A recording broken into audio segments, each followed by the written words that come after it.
আসন্ন মোহনবাগান নির্বাচনে ভোট দিতে পারবেন না সুব্রত ভট্টাচার্য। নিয়মের গেরোয় এমনটা হয়েছে। এই খবর আগেই প্রকাশ করা হয়েছে।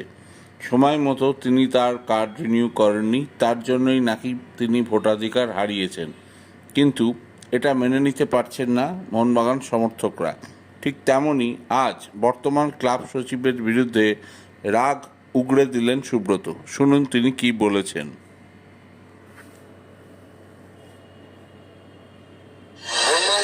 মোহনবাগান ক্লাবটা খেলোয়াড়দের দ্বারা পরিচিত, ঐতিহাসিক দপ্তর খিদিরপুরে ব্যবসা নিয়ে পরিচিত নয়।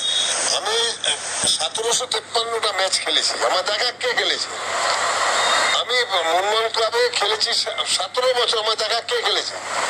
কে খেলেছে দেখা? কেউ খেলেনি।